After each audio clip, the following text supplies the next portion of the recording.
వెంకటేశుడా మూడు నామాల ముద్దు శ్రీనివాసుడా. ఓం నమో వెంకటేశాయ. మేము రీసెంట్గా తిరుమల వెళ్ళామండి.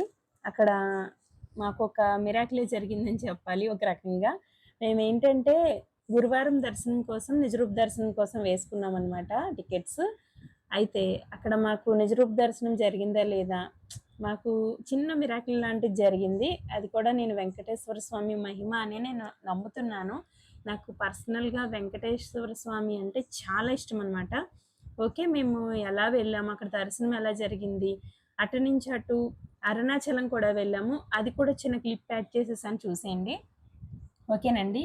మేము ఏలూరు నుంచి తిరుమల వెళ్ళాము. కాకినాడ టు తిరుమల బండి అయితే ఎక్కి వెళ్ళామండి. మేము వెళ్ళేసరికి అయితే చీకటిగానే ఉంది. కాకపోతే కొంచెం జీప్ వాళ్ళతో బేరాలు ఆడేసరికి కొంచెం ఈ టైం అయితే అయిపోయింది. రేట్లు ఎక్కువ చెప్పేస్తున్నారని మేము కొంచెం బార్గింగ్ చేయాల్సి వచ్చిందనమాట. సరైన జీప్ దొరికి పైకి వెళ్ళేసరికి వెలుతురు వచ్చేసింది. ఓకే, అయితే పైకి వెళ్ళంగానే మేమైతే రూమ్స్ తీసుకున్నామండి. మనం ఆన్లైన్ బుకింగ్ చేసుకోవాలి. అది కూడా 3 నెలల ముందు మనకి టీటీడీ వెబ్సైట్లో అయితే దర్శనాలు కానీ రూమ్ టికెట్స్ కానీ అన్నీ రిలీజ్ చేస్తుంటారు. వాటిని బట్టి మనం బుక్ చేసుకొని టైమింగ్స్ అన్నీ సెట్ చేసుకొని వెళ్ళాలి. వెళ్ళంగానే రూమ్ అయితే తీసుకున్నామండి. కొంచెం లేట్గా తీసుకుంటే మళ్ళీ మనం మర్నాడు లేట్గా ఇవ్వచ్చు. మేము 2 డేస్ ఉన్నాము. ఎందుకంటే మేము మా దర్శనం తర్వాత రోజు కాబట్టి దర్శనం ఉండటం వల్ల మాకు రూమ్ అయితే ఎక్స్టెన్షన్ చేశారు. మీకు దర్శనం లేకపోతే ఎక్స్టెన్షన్ చెయ్యరండి. ఒకవేళ చేసినా కూడా వాళ్ళు రూమ్ ఖాళీ చేసామని మార్నింగ్ నుంచి అడుగుతూనే ఉంటారనమాట. మాకు కొంచెం సమయం ఉన్న తొందరగానే అయితే ఖాళీ చేసి ఇచ్చేసాము. ఈ రూమ్స్ వచ్చేసి మనకి రాంబగీజా రూమ్స్ అండి. రాంబగీజా నెంబర్ 3 అనమాట. ఇది మాడవీధులకి దగ్గరలో ఉంటాయి. చాలా చాలా నీట్గా ఉన్నాయి. అలానే 24 hours హీట్ వాటర్ సదుపాయం అయితే ఉంది. చాలా అంటే చాలా నీట్గా ఉంది. చూసారు కదా, 2 రోజులు కాదండి 4 రోజులైనా ఉండాలనిపిస్తుంది. కాకపోతే మనకి ఆ అవకాశం ఉండదు. ఎందుకంటే దర్శనాలు ఉన్న వాళ్ళకి మాత్రమే ఎక్స్టెన్షన్ చేస్తారు. దాన్ని బట్టి చూసుకోండి. మేము 2 డేస్ ఉన్నాం కాబట్టి 200 కట్ అయిపోయింది. మిగిలిన డబ్బులు అయితే మాకు రిటర్న్ వచ్చేసింది అనమాట. ఇక్కడ రూమ్స్ తీసుకున్న తర్వాత అంటే మీకు ఒక ఐడియా కోసం రూమ్ ఎలా ఉంటుందని ఒక వీడియో అయితే తీసాను నేను. మేము వెళ్ళి కొంచెం ఫ్రెష్ అప్ అవుతున్నాం కాబట్టి కొంచెం రూమ్ అంతా అట్లా మెస్సీగా అయిపోయింది. ఓకే, ఇక్కడ రూమ్స్ అయితే తీసుకొని ఫ్రెష్ అప్ అయిపోయిన తర్వాత మేము ముందు పైన అన్ని తిరిగేసాము. ఎందుకంటే మాకు తర్వాత రోజు దర్శనాలు పడినాయి కాబట్టి. ముందుగా శ్రీవారి పాదాల దగ్గరికి అయితే తీసుకెళ్లారండి. మేము ఒక జీప్ మాట్లాడేసుకున్నాము. జీప్ ఎంతకు మాట్లాడుకున్నామంటే 1500కి మాట్లాడుకున్నాము. ఎందుకంటే అన్నీ ఒక ఎత్తు అయితే జపాలి తీర్థం దగ్గర ఎక్కువసేపు పడుతుంది కాబట్టి దాన్ని బట్టి వాళ్ళు దానికే 1000 తీసుకుంటారంట. అందువల్ల మేము 1500కి మాట్లాడుకున్నాము. ఎక్కువ తక్కువ మాకైతే తెలీదు. వెళ్ళాము, అక్కడ అన్నీ దర్శించుకోవాలి అన్నట్లుగా అన్నీ ఆ డబ్బులు అయితే ఇచ్చేసాము. ఫస్ట్ శ్రీవారి పాదాల దగ్గర ఇంతకుముందు మేము వెళ్ళినప్పుడు అయితే చాలా ఖాళీగా ఉందండి. అంటే ఇప్పుడు ప్రతి దానికి ప్రతి చోట జనాలు పెరిగిపోతున్నారు. డివోషనల్ బాగా పెరుగుతుంది. జనాలకి బాగా భక్తి భావనలు పెరుగుతున్నాయని అనుకోవాలి ఒక రకంగా. అందువల్ల ప్రతి చోట జనాలు పెరిగిపోతూ ఉన్నారనమాట. ఇంతకుముందు వెళ్ళిన దానికి ఇప్పటికి చాలా మార్పులు అయితే వచ్చినాయి. ఇది శ్రీవారి పాదాలు అండి. ఇక్కడ శ్రీవారి పాదాలు దర్శనం చేసుకున్న తర్వాత వేరే చోటుకి వెళ్ళాం. ప్రతిదీ కూడా నేను 1 by 1 చెప్పేస్తూ ఉంటాను, చూసేసేయండి. ఇక్కడ చాలా రష్ అయితే పెరిగిపోయింది. జనాలు ఎక్కువగా ఉన్నారు. అయినా కూడా మేము ఏదోలా దర్శనం చేసుకున్నాము. పాదాల దర్శనం చేసుకున్న తర్వాత మేము మళ్ళీ వేరే ప్లేస్కి అయితే వెళ్ళాము. అది కూడా చాలా పీస్ఫుల్గా ఉంటుందండి.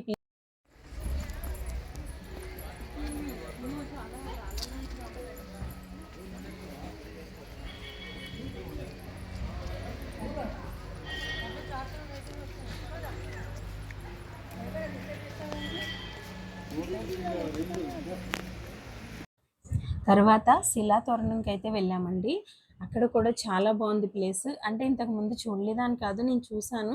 కానీ ఎప్పుడు వెళ్ళినా సరే ఎందుకో తెలీదు, ఏడుకొండలు ఎక్కుతుంటే ఆ హ్యాపీ కానీ అలానే అవన్నీ తిరుగుతుంటే ఆ హ్యాపీ కానీ చాలా బాగుంటుందండి. మనసుకి చాలా ప్రశాంతంగా ఉంటుంది. ఇక్కడ శిలాతోరణం కూడా చూసింది. అమ్మేది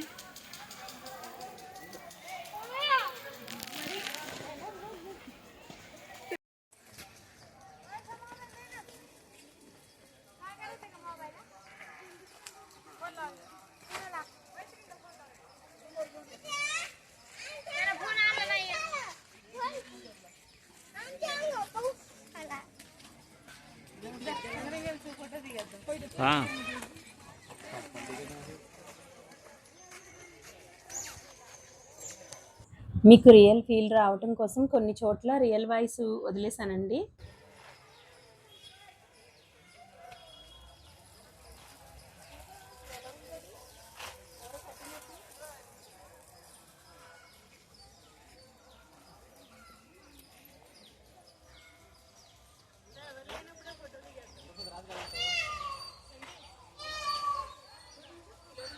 అక్కడ అయిపోయిన తర్వాత రామ్ బగీచా జీవ సమాధి అయిన ప్లేస్ని అయితే మనకి చూపిస్తారు. ఇది నెక్స్ట్ ఆకాశ్ గంగా. మీరు రియల్ ఫీల్ అవటం కోసం నేను వాయిస్ పెడతాను. కొండల నుంచి ఆర్చిలోంచి కొండలోంచి కాకి కాకి రావడం వల్ల నీటికి శక్తి ఉంటుంది.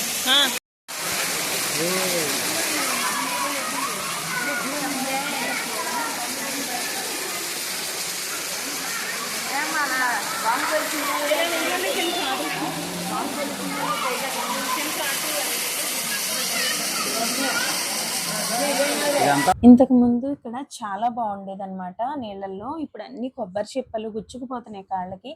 అయినా సరే నేను నొప్పి వస్తున్నా సరే నేను వెళ్ళి ఆ వాటర్ని తాగి కాళ్ళు కడుక్కొని నెత్తి మీద నీళ్లు చల్లుకొని అయితే వచ్చానమాట. కొంచెం కేర్ఫుల్గా ఉండాలి. నెక్స్ట్ పాపనాశనంకి అయితే తీసుకువెళ్ళారు. ఇక్కడ ఈ వాటర్ని నెత్తి మీద చల్లుకోవటం అయితే సరిపోతుంది. స్నానం చేయగలిగిన వాళ్ళు చేయొచ్చు. ఇది అయిపోయిన తర్వాత జపాలి తీర్థంకి అయితే తీసుకువెళ్ళారు. ఇది ఈ ట్రిప్లో ఎండింగ్ అనమాట. మేమే అడిగాము లాస్ట్లో తీసుకెళ్ళండి అని చెప్పి. ఎందుకమంటే అంతా తిరిగిన తర్వాత ఇక్కడికి వచ్చామంటే ఇక్కడ ఎంత సమయం అయినా అయిపోయిన తర్వాత రూమ్స్కి వెళ్ళిపోవచ్చు కదా అన్నట్లుగా. అలా దీంతో ఎండింగ్ అయితే అయిపోతుంది ఈ డే అనమాట. ఇది కూడా మొత్తం రియల్ సౌండ్స్తో చూసేసేయండి, మీకు ఫీల్ బాగుంటుంది.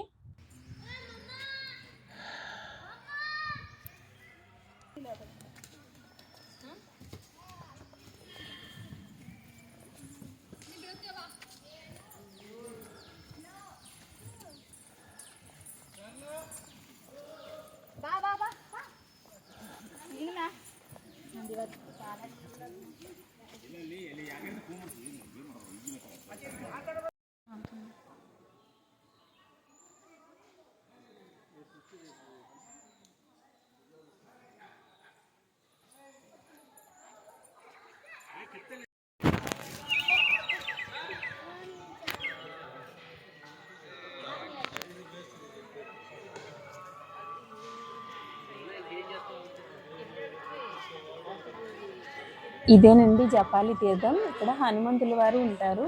చెట్టుకి ఆరెంజ్ కలర్లో ఉంది చూసారా, అక్కడ వినాయకుడు వెలిసారండి. అందుకని మనకు ఆ రూపం తెలియడం కోసం, అది కూడా ఆంజనేయ స్వామి ఉన్న చోట వెలిసారు కాబట్టి అక్కడ ఈ పూత అయితే పోస్తారు, ఈ సింధూరం పూత అయితే పోస్తారనమాట. మేము ఈ దర్శనాలు అన్నీ అయిపోయిన తర్వాత ఇక్కడికి వచ్చేసామండి. మళ్ళీ తిరుమల వచ్చేసాం కదా, నైట్ అయిపోయింది. ఇక్కడ ఇది కొత్తగా పెట్టారనమాట. మనకి ఒక పార్క్ లా కట్టి కరెక్ట్గా మాడవీధుల్లో స్వామివారి గుడి వెనకాల వైపు అనమాట ఇది. ఇక్కడికైతే మీరు ఖచ్చితంగా వెళ్ళండి, ఫీల్ చాలా బాగుంటుంది. ఈ వాటర్ అక్కడ మ్యూజిక్కి తగ్గట్టు ఫ్లో అవుతుంది. కాసేపు కూర్చొని కూడా వెళ్ళొచ్చు. చాలా ప్రశాంతంగా ఉంది పార్కు. ఒకసారి అయితే మీరు కూడా వినేసేయండి.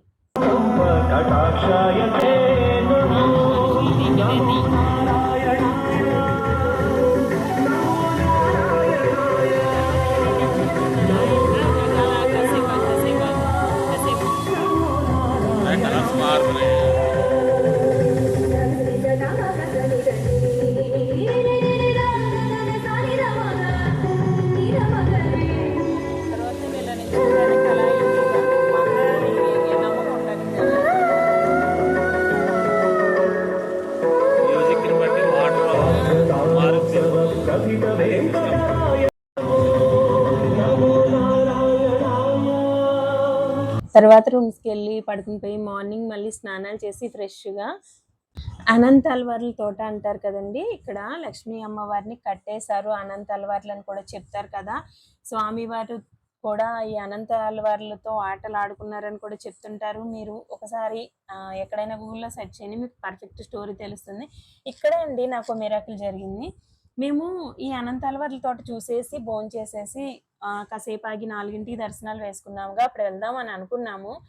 అప్పుడు అక్కడ ఉన్న ఒక ఆయన అన్నారు, అమ్మ మీరు ఎలాగో వచ్చారుగా పువ్వులు కోసి పెట్టండి అమ్మా అన్నారు. ఎవరికండి ఇవంటే స్వామివారికి వెళ్తాయి అన్నారు. అబ్బా! అంతకన్నా ఆనందమా అనుకున్నాం. అక్కడ మా సేవ చేయటానికి వచ్చిన వాళ్ళతో కలిసి నేను కూడా ఈ పువ్వులన్నీ కోయటం జరిగింది. ఇదిగోండి వీళ్ళందరూ సేవ చేయటానికి వచ్చిన వాళ్ళు కోసారు. నేను కూడా ఇందులో పాలు పంచుకోవడం చాలా హ్యాపీగా ఉంది. సరే ఇందులో మిరాకిల్ ఏముంది అనుకుంటున్నారా? మీరు దర్శనానికి వెళ్లారా అని అడిగారు ఆయన. లేదండి 4కి వేసుకున్నాం నిజరూప దర్శనానికని వచ్చామండి అని చెప్పాము. చెప్తే ఆయన ఏమన్నారంటే, మీరు 4కి వెళ్తే 8 అయిపోతుందమ్మా, వచ్చేసరికి 10 అయిపోవచ్చు. పైగా నిజరూప దర్శనం ఉండే అవకాశం ఉంటుంది, ఉండకపోతుంది. కాబట్టి మీరు ఇప్పుడే వెళ్ళిపోండి భోజనాలు చేసి అని చెప్పారు. ఆయన చెప్పటం వల్ల మేము భోజనాలు చేసేసి వెళ్ళిపోయామన్నమాట. ఇక్కడికొచ్చి భోజనశాలకు వచ్చి భోజనాలు చేసేసి మేము వెంటనే 1:30కి లైన్‌లోకి వెళ్ళిపోతే 2:30 ఆ టైంకి మమ్మల్ని వదిలారనమాట క్యూ లైన్‌లోంచి దర్శనానికి. వదిలినప్పుడు ఏమైందంటే అక్కడ ఇంకొక 2 గంటల లైన్‌లో సమయం పట్టింది. మొత్తం 4:30 నుంచి 5 గంటల్లో మాకు దర్శనమైంది. సరే ఇందులో మిరాకిల్ ఏముందనుకుంటున్నారేమో. ఆయన అలా చెప్పడం వల్ల మేము తొందరగా వెళ్ళటం వల్ల స్వామివారి నిజరూప దర్శనం మొత్తం చూసుకున్నామండి. తర్వాత కూడా నిజరూప దర్శనం ఉంటుందంట. మేము వెళ్ళొచ్చిన వాళ్ళని అడిగాము. కాకపోతే పువ్వులతో అలంకరిస్తారు. మేము ఆ పువ్వులు కూడా లేకుండా చూసాము. స్వామివారి దగ్గరికి వెళ్ళేటప్పుడు కళ్ళల్లో నీళ్ళొచ్చేసినాయండి. అలా గిర్రని కళ్ళల్లో నీళ్ళు తిరిగేసినాయి. ఎందుకంటే నేను నిజరూప దర్శనం చేసుకోవడం ఇదే మొదటిసారనమాట. ఆ ఫీల్ ఎంత బావుంటుందో నిజంగా నిజరూప దర్శనం చేసుకున్న వాళ్ళకైతే తెలుస్తుంది. అలా చేసుకున్న వాళ్ళు నాకు కామెంట్ బాక్స్‌లో కామెంట్ చేయండి. అదయిపోయిన తర్వాత నైట్ మళ్ళీ స్వామివారి దగ్గరికొచ్చేసాము. సా దర్శనం అయిపోయింది కదా! భోజనం అయిపోయింది, దర్శనం చేసేసుకున్నాం కదా! అయిపోయిన తర్వాత మొత్తం అంతా గుడి చుట్టూ ఒకసారి తిరిగేసి ప్రసాదాలు తీసేసుకొని మళ్ళీ ఒకసారి స్వామివారికి పలకరించేసి, ఎందుకంటే మార్నింగ్ మళ్ళీ వెళ్ళిపోతున్నాం కదా! స్వామివారిని ఒకసారి పలకరించేద్దామని వచ్చేసాము. వచ్చి గోపురం చుట్టూ కొద్దిగా అటు ఇటు కాసేపు కూర్చొని తిరిగి వెంటనే వెళ్ళాలనిపించదు కదండీ మనకి తిరుమలని వదిలి. ఎందుకో ఆ స్వామివారితో మనకి అటువంటి అనుభవం ఉందనమాట. ఇక్కడ మళ్ళీ ఇక్కడిక్కడే కాసేపు తిరిగేసి తర్వాత మార్నింగ్ అరుణాచలం బయలుదేరిపోయామనమాట. అరుణాచలం వెళ్ళాక అక్కడ ఫీల్ ఎలా ఉందని కూడా నేను ఆ వీడియో వస్తున్నప్పుడు నేను చెప్తూ ఉంటానండి. మళ్ళీ ఇంకొక విషయం ఏమిటంటే ఇలా లడ్డూలు తీసుకొని కూర్చున్నామండి మేము. కూర్చోగానే అనౌన్స్‌మెంట్ పెట్టారు. ఏంటంటే దర్శనానికి 24 గంటలు పడుతుంది. కంపార్ట్మెంట్లు ఫుల్ అయిపోయినాయి. మీరెవరు కూడా ఇప్పుడు రావద్దు. మార్నింగ్ 6కి రండి అని చెప్పి అనౌన్స్‌మెంట్ చేస్తున్నారు. అప్పుడు అనుకున్నాము, అమ్మో! 4కి వెళ్ళుంటే మన పనేమయ్యేది? అమ్మో! ఇరుక్కుపోయేవాళ్ళమేమో మధ్యలో అనిపించిందండి. నాకు అసలే జనాలను చూస్తే కంగారొస్తుంది. స్వామివారికి తెలుస్తుంది కదా మన బాధ ఏంటి అని చెప్పి ఆయన అటువంటి ఇబ్బంది లేకుండా చేశారనమాట. తర్వాత మార్నింగ్ ఇక్కడ టిఫిన్ బావుందండి. ఇలా ఇప్పుడు చూపిస్తున్నా కదా! ఆ గుడి దగ్గర నుంచి ఇలా చూపిస్తే చూడండి అక్కడ కొంతమంది నించున్నారు కదా! అక్కడ టిఫిన్ బావుందండి. అందుకే నేను అక్కడ వీడియో తీస్తున్నాను. ఎప్పుడు కూడా వేరే చోట తింటాం కానీ ఇక్కడ ఎప్పుడు తినలేదు కదా! ఇక్కడ చాలా బావుంది టిఫిన్. అందుకే చిన్న క్లిప్ అయితే వేశాను చూసేసేయండి. మీరు కూడా వీలైతే అక్కడ తినండి. అదయిపోయిన తర్వాత ఇంక మేము అరుణాచలం వెళ్ళటానికైతే రెడీ అయిపోయామండి. బయలుదేరిపోయామనమాట. కాకపోతే మాకు సమయం ఉంది కదా అని చెప్పి కూర్చున్నాము. రూమ్ అయితే ఇచ్చేసాము. చెప్పాను కదండీ! రూమ్ ఇవ్వటానికైతే తెగ తొందర పెడతారు. పోన్లేండి మరి నెక్స్ట్ వచ్చిన వాళ్ళు కూడా ఉండాలి. మన దర్శనాలు అయిపోయినాయి. మన పనులన్నీ అయిపోయినాయి. ఇంకెళ్ళటానికి 2 గంటలే కదా! నష్టమేముంది మనకు మాడవీధుల్లో కానీ అన్ని చోట్ల కూడా చాలా నీట్‌గా ఉంటుంది. ఎక్కడైనా కూర్చోవచ్చు, ఎక్కడైనా పడుకొని పోవచ్చు. ఒక 2 గంటలకి రూమ్ లేకపోతే నష్టమేముందని చెప్పి ఖాళీ ఇచ్చేసి స్వామివారికి నమస్కారం చెప్పేసి ఇంకా మేము రిటర్న్ అయితే బయలుదేరిపోయామండి. రిటర్న్ బయలుదేరిపోయి డైరెక్ట్ ఇంకా ట్రైన్ ఎక్కేసి అవును అరుణాచలంకి ట్రైను. తిరుమల నుంచి మధ్యాహ్నం 12కి ఒక ట్రైన్ ఉంటుందండి అరుణాచలానికి. మేమైతే దానికి బుక్ చేసుకున్నామనమాట. మీరు సెర్చ్ చేశారంటే మీకు ఆ ట్రైన్స్ ఏంటని అన్నీ తెలుస్తాయి. ఆ ట్రైన్ ఎక్కి మనం మధ్యాహ్నం 12కి ఎక్కితే సాయంత్రం 4:30 అన్నారు. అట్లా 5:30 అయిపోయిందండి మేము వెళ్ళేసరికి. 5:30 అట్లకి అలా వెళ్ళిపోయాము. వెళ్ళిన వెంటనే అక్కడ ఒక టీటీడీసీ ఆలయమ్స్ అని రూమ్స్ ఉన్నాయన్నమాట. అక్కడ మేము రూమ్స్ తీసుకున్నాము. రూమ్స్ ఎలా ఉన్నాయి, రూమ్స్ రేట్లేంటి అనేది మొత్తం చూసేసేయండి వీడియో. నేను మళ్ళీ మీకు వివరిస్తూ ఉంటాను. మేము వెళ్ళంగానే రూమ్‌కి వెళ్ళి ఫ్రెష్ అప్ అయిపోయామండి. అయిపోయి స్వామివారికి దండం పెట్టేసుకొని బయట గోపురం దగ్గర నుంచి దండం పెట్టేసుకొని గిరి ప్రదక్షిణ అనేది మొదలుపెట్టేసామనమాట. మొదలుపెట్టేసి అంటే మేము 7:30కి అట్లా మొదలుపెట్టాము. మొదలుపెడితే నైట్ 12:30 అలా అయిందనమాట. నేను ప్రతి శివుడి దగ్గర నేను వీడియోస్ తీయలేదండి. ఎందుకంటే గిరి ప్రదక్షిణలో కూడా ఫోన్ పట్టుకోవటం ఎందుకు అని ఇది ఓన్లీ మీకు వివరాలు చెప్పటం కోసమే నేను వీడియో అయితే షూట్ చేశాను. ఇది కూడా నేను కావాలని చేయలేదు. మీకు డీటెయిల్స్ చెప్పడం కోసం నేను ఈ వీడియో షూట్ చేశాను. ఇలా గిరి ప్రదక్షిణ మాకు 5 గంటల దాకా పట్టిందండి. మేమైతే నడిచేసాము. మా చిన్న బాబు కొంచెం వీక్ అయిపోయాడు, నడవలేకపోయాడు. కొంచెం అన్‌ఈజీనెస్ వచ్చింది వాడికి. కొంచెం డల్ అయిపోయాడు. గిరి ప్రదక్షిణ మేము వెళ్ళింది ఇప్పుడు అమావాస్య ముందు రోజండి. కానీ అమావాస్య ముందు రోజైనా సరే జనాలు బానే ఉన్నారు. మేము అనుకున్నాము మనకి దారులు తెలీదు, ఎవరైనా ఉంటారో లేదో అని భయపడ్డాము. కానీ ఎక్కడికక్కడ జనాలు బానే ఉన్నారండి. ఓన్లీ లెఫ్ట్ సైడ్ మాత్రమే తిరగాలి గిరి ప్రదక్షిణకి. కొండ చూస్తూ తిరగాలి. మాకు నైట్ కాబట్టి కొండ కనిపించలేదు. మీకు వీలైతే తిరగండి. మొత్తం గిరి ప్రదక్షిణ మొత్తం పూర్తి చేసుకొని వచ్చేసరికి మాకు ఈ టైం అయితే అయిందండి. 12:40 అట్లా అయిందనమాట. అయిపోయిన తర్వాత మేము అక్కడ కర్పూరం అయితే వెలిగించేసి రూమ్స్కి అయితే వెళ్ళిపోయామన్నమాట. దండం పెట్టేసుకొని కొబ్బరికాయ కొట్టేసి రూమ్స్కి వెళ్ళిపోయి మళ్ళీ మర్నాడు ఫ్రెష్ అప్ అయిపోయి స్వామివారి దర్శనానికి వచ్చామన్నమాట. అది ఎందుకని అంటే మరి ఆ టైంకి ఓపెన్గా ఉండవు కదండి గుడి. అందుకని మేమైతే తర్వాత రోజు ఫ్రెష్ అప్ అయిపోయాము. టీటీడీసీ రూమ్స్ తీసుకున్నామని చెప్పాను కదండి. 4 మెంబర్స్ వెళ్ళాము. 3 అడల్ట్స్, ఒక చిల్డ్రన్ వేసుకుంటే 1800 అయితే పడింది. ఎలా అంటే ఈరోజు మనం 2కి తీసుకుంటే తర్వాత రోజు 11 కల్లా ఖాళీ చేసి ఇచ్చేసేయాలన్నమాట. అది వాళ్ళ రూలు. అంటే ఎన్ని గంటలు అనేది మీరు కౌంట్ చేసుకోండి. రూమ్స్ అయితే ఓవర్ హీట్గా ఉన్నాయి. ఏసీలు లేవు సరే, ఓవర్ హీట్ అనమాట. మనకి తిరుమలలో ఉన్నట్టు చల్లగా కూల్గా అయితే ఉండవు. తర్వాత ఇక్కడ గుళ్ళో కూడా చాలా హీట్ ఉంటుందండి. అంటే స్వామివారు ఇక్కడ అగ్నిలింగం అంట కదా, మాకు తెలీదు. మేము దర్శనం చేసుకొని వచ్చిన తర్వాత తెలిసింది మాకు అగ్నిలింగం అని. ఇక్కడ కూడా చాలా హీట్గా ఉంటుందండి. గుడి లోపల స్వామివారి దగ్గరికి వెళ్ళే కొద్దీ వేడిగా ఉంటుందన్నమాట. మీరు ఎప్పుడు వెళ్ళినా 50 రూపీస్ టికెట్ తీసుకొని వెళ్ళండి. కొంచెం టైం పట్టినా 2 గంటలు, 2 గంటన్నరలో అయిపోతుంది. ఫ్రీ దర్శనానికి వెళ్ళారు అంటే 4 గంటలు పట్టొచ్చు, 3 గంటలు పట్టొచ్చు. మీ లక్ బాగుంటే 3 గంటల్లో వచ్చండి, లేదా 4 లేదా 5 అట్లా అవుతుందన్నమాట. మేము వెళ్ళేసరికి ఫ్రీ లైన్ ఖాళీ ఉందని లోపలికి వెళ్తే లోపల చాలా మంది జనాలు ఉన్నారని మాకు ఎదురుగా వెళ్ళిన వాళ్ళు వచ్చేస్తుంటే అమ్మో ఎందుకు వచ్చిందని మళ్ళీ 50 రూపీస్ టికెట్స్ తీసుకొని 50 రూపీస్ లైన్లో వెళ్ళిపోయామండి. ఇది నమూనా అనమాట, మనకి ఇలా ఉంటుందని. మేము గుడంతా తిరిగి చూద్దాం అనుకున్నాం. మాకు టైం సరిపోలేదు. ఎందుకంటే 11కి రూమ్ ఇచ్చేయాలి. మాకు 12కి మళ్ళీ రిటర్న్ ట్రైన్ ఉంది ఏలూరుకి, అటు నుంచి ఇటు అనమాట. గుడి లోపల ఇలా ఉంటుంది. నేను మొత్తం తీయలేదు, ఎందుకంటే అసలు నేను ఫోన్ పట్టుకొని తీయాలనేది నా ఉద్దేశం కాదు. మీకు వివరాలు చెప్పడం కోసమే నేను తీసాను. ఇది అక్కడ ప్రసాదం అండి. ఎవరో చెప్తే గుడి పక్కన ఒకళ్ళు అమ్ముతున్నారు. ఇది తీసుకున్నాము. ఇది పంచామృతం అంటారంట దీన్ని. టేస్ట్ అయితే ఒక అన్నవరం ప్రసాదం తర్వాత అయ్యప్ప స్వామి ప్రసాదం కలిపితే ఎలా ఉంటుందో అలా ఉంది. టేస్ట్ బాగుంది. 60 రూపీస్, ట్రై చేయండి. మేము రిటర్న్ వచ్చేసేటప్పుడు ట్రైన్లో మా వారు జొమాటోలో ఫుడ్ ఆర్డర్ చేశారండి. మన ట్రైన్ టికెట్స్ కొడితే దాని ద్వారా అక్కడ వాళ్ళే ఇచ్చేస్తారనమాట మనకి ఫుడ్ ఆర్డర్ చేసుకోవడానికి. మాకు 250 రూపీస్ అయింది. ఆర్డర్ 280 రూపీస్ అట్లా అయింది.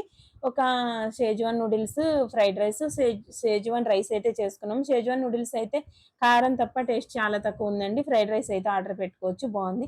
Thank you for watching friends. ఏమైనా డౌట్స్ ఉంటే కామెంట్ చేయండి, నేను రిప్లై ఇస్తాను. Thank you.